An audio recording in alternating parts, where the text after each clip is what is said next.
If this found you, it's not an accident. There's a reason you've been feeling this way. Like something inside you is distant, quiet, almost unreachable. Maybe you've been going through your days on autopilot, doing what needs to be done, smiling when expected, responding when spoken to. But underneath it all, there's this subtle emptiness, this quiet disconnection you can't fully explain. You might feel detached from people, even the ones you love.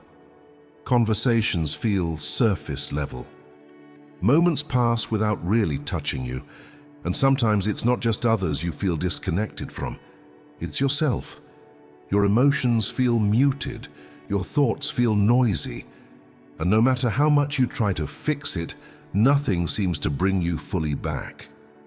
If that resonates, take a breath, because what you're experiencing is not random, and more importantly, it's not a flaw. This disconnection you feel is not a failure of who you are, it's a signal. A very intelligent, very precise signal from your mind and your energy, asking you to pay attention.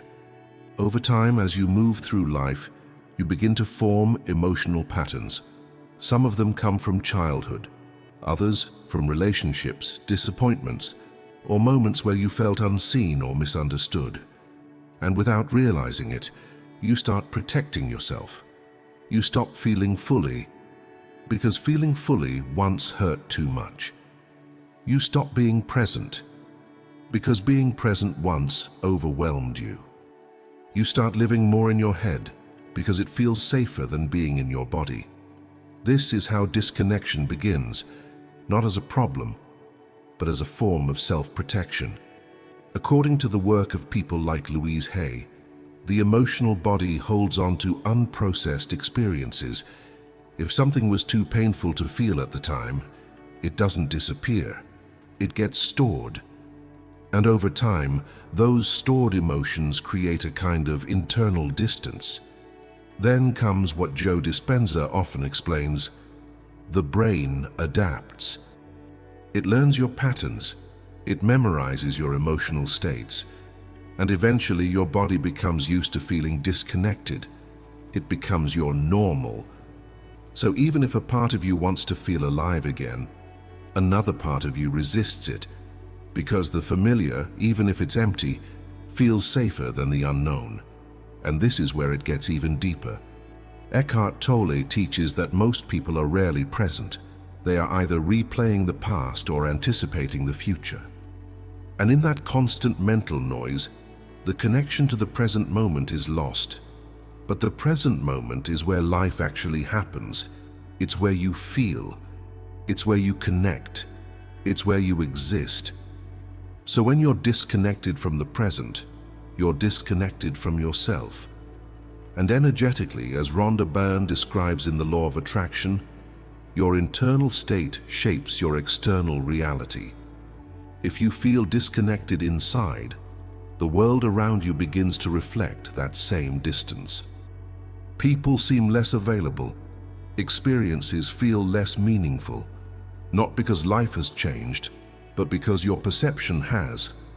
But here's the shift. What if this disconnection is not something to fight, but something to understand? What if this feeling is your inner world trying to wake you up? Because sometimes you don't disconnect because you're broken. You disconnect because you've been living in a way that isn't aligned with who you truly are. You've been saying yes when you wanted to say no. You've been ignoring your intuition. You've been prioritizing expectations over authenticity. And slowly, subtly, you drift away from yourself. So this feeling you have right now, this emptiness, this distance, this quiet disorientation, it might actually be the beginning of reconnection, not the end of something, but the start of awareness. And awareness changes everything. So instead of trying to escape this feeling, try something different. Pause right now, gently bring your attention to your breath. No need to control it, just notice it. Feel the air coming in and going out. This simple act starts to bring you back into the present moment, and the present moment is where reconnection begins. Then begin to observe your thoughts, not analyze them, not judge them, just notice. You might see patterns, worries, old narratives repeating themselves. That's okay. You're not trying to stop them. You're simply becoming aware of them. And in that awareness, you create space between you and the noise. Now softly bring your attention to your body. Notice any tension, your shoulders, your chest, your jaw. Disconnection often lives in the body as subtle numbness or tightness. Just by noticing it, without trying to change it, you begin to reconnect. And here's something simple but powerful you can say to yourself: I am safe to feel again. I am returning to myself. I am here. Say it slowly. Let it land. Because healing doesn't come from forcing yourself to feel something. It comes from allowing yourself to be where you are, without resistance. This is how reconnection begins, not in a dramatic moment, but in quiet awareness. And the more you practice this, the more you come back. Little by little, moment by moment, you'll start to notice subtle shifts. Colors feel slightly brighter. Conversations feel a bit deeper. You feel a little more here. And eventually, what once felt like disconnection reveals itself as a doorway back to yourself. So if you've been feeling this way, don't rush to fix it. Listen to it, because it's guiding you somewhere important.